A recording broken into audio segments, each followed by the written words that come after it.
Revenue సమస్యలున్నాయా? ఊరిలో కుళాయిలు రావడం లేదా? పారిశుద్ధ్యంపై ఫిర్యాదులున్నాయా? వీటిపై వినతులు సమర్పించేందుకు కార్యాలయాల చుట్టూ తిరగాల్సిన అవసరమే లేదు. ఎందుకంటారా? అధికారులే నేరుగా మీ దగ్గరకు వస్తారు, సమస్య వింటారు, వినతి పత్రం స్వీకరిస్తారు. ప్రజల సమస్యల పరిష్కారానికి కలెక్టర్లు వినూత్న కార్యక్రమాలతో ముందుకెళ్తున్నారు.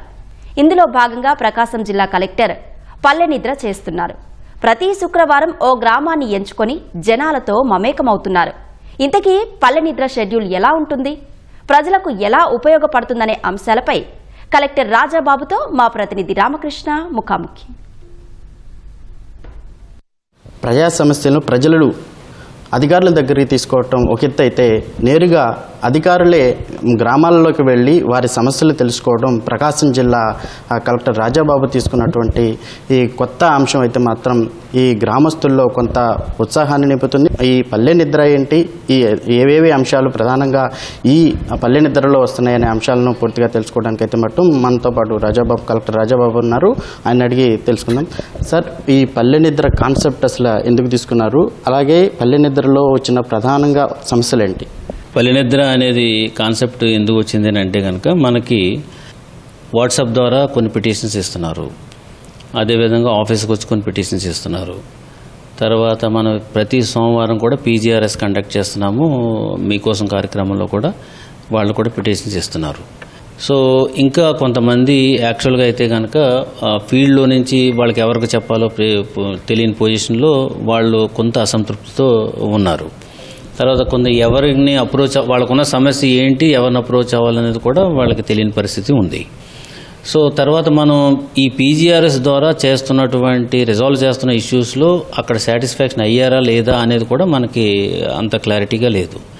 సో ఐ థాట్ ఏంటంటే, ఒకసారి ప్రజలతో మనం కొంత గడిపితే దాన్ని ఆటోమేటిక్గా అక్కడ అసలు ఏమున్నాయి సమస్యలు, మనం తీరుస్తున్న దాని మీద వాళ్ళు అసలు సాటిస్ఫై అవుతున్నారా లేదా, లేదంటే కనుక అన్ని సమస్యలు మన దగ్గరికి వస్తున్నాయా లేవా అనేది కూడా తెలుసుకుంటానికి ఉపయోగపడుతుందనే ఉద్దేశంతో ఈ పల్లె నిద్ర కార్యక్రమం అనేది పెట్టడం జరిగింది.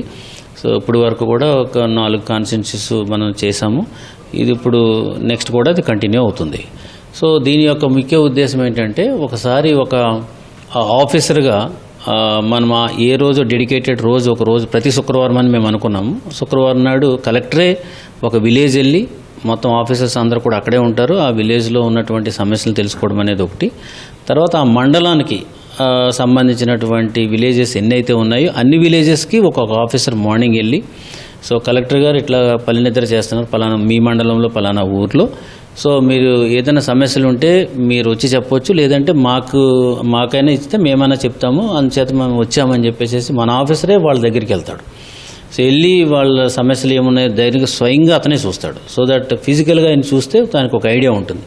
సో చూసి ఆ సమస్యను నోట్ చేసుకుని, అది ఒకవేళ పెద్ద సమస్య కలెక్టర్కి చెప్పవలసింది ఉంటే కనుక మీరు కూడా రండి అని చెప్పేసి వాళ్ళని తీసుకురావడం, లేదంటే ఆ సమస్యను ఆయన నోట్ చేసుకుని అవన్నీ కూడా ఒక లిస్ట్ అవుట్ చేసుకుని సాయంత్రానికల్లా అక్కడికి రావడం అనేది జరుగుతుంది.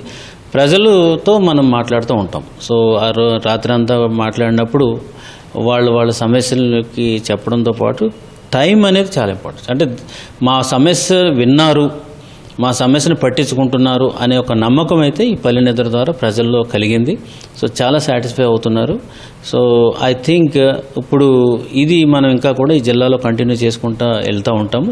దీని ద్వారా ఏంటంటే ఆఫీసర్ కూడా తనకి ఈ సమస్య ఉంది ఈ ఊర్లో అనేది కూడా ఆఫీసర్ కూడా తెలుస్తుంది. సో అల్టిమేట్గా గవర్నమెంట్ ఉద్దేశం ఏంటంటే, ప్రజల యొక్క సమస్యల్ని సామరస్యంగా పరిష్కరించాలి, ప్రజల యొక్క పాలన మీద సంతృప్తి స్థాయి పెంచాలి.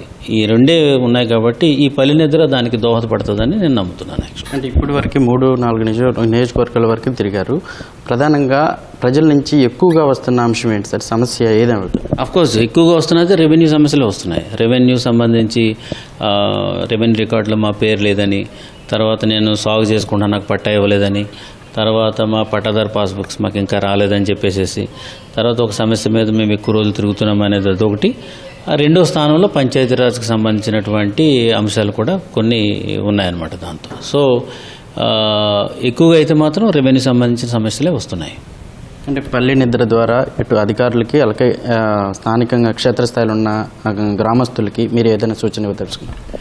పల్లె నిద్ర ద్వారా నేను చెప్పేది ఏంటంటే గ్రామస్తులు అందరూ కూడా మీ కలెక్టర్ మీ ఊరు వస్తున్నాడు, మీ మండలానికి వస్తున్నాడు కాబట్టి మీరు ఏదైనా సమస్య ఉన్నప్పుడు అక్కడికి రావచ్చు. సో కలెక్టర్తో మీరు మాట్లాడవచ్చు అండ్ అక్కడే మీకు పరిష్కారం దొరుకుతుంది. నాన్ ఫైనాన్షియల్కి సంబంధించింది కాకోకుండా ఏ అంశం ఉన్నప్పటికీ కూడా అక్కడికక్కడ సాల్వ్ చేయడం జరుగుతుంది. ప్రభుత్వం ప్రజల సమస్యలు తీర్చాలనే ఉద్దేశంతో మీ ఊరు వచ్చి మీ ముందుకు వస్తుంది కాబట్టి దీన్ని సద్వినియోగం చేసుకుని మీ సమస్యల పరిష్కారం చేసుకోవాలని చెప్పి ఈ సందర్భంగా తెలియజేస్తున్నాను. రైట్. ఇది మొత్తంగా చూసుకోవచ్చు. ఏదైతే సమస్యతో కలెక్టరేట్ చుట్టూ తిరగాల్సిన అవసరం లేదు, నేరుగా కలెక్టర్కే మీ గ్రామానికి వస్తారు, మీ సమస్యను నేరుగా వింటారు అని చెప్పి కూడా రాజాబాబు చెప్తున్నారు. అలాగే ఏదైతే రెవెన్యూకి సంబంధం లేకుండా ఏదైతే తక్షణం పరిష్కారం అయ్యే అంశాలను అయితే మాత్రం ఆ స్పాట్లోనే పరిష్కరించే దిశగా అయితే మాత్రం అధికార యంత్రాంగం అడుగులు వేస్తుంది. అదేవిధంగా మిగిలిన ఏదైతే క్షేత్రస్థాయిలో ఉన్న గ్రామస్తులు కూడా నేరుగా కలెక్టర్ వద్ద తమ సమస్యలు చెప్పుకోవచ్చు అని కూడా కలెక్టర్ రాజాబాబు అభిప్రాయం వ్యక్తం చేస్తున్నారు. కెమెరామెన్ శ్రీనివాస్తో రామకృష్ణ, ITV న్యూస్, ప్రకాశం జిల్లా, ఒంగోలు నుంచి.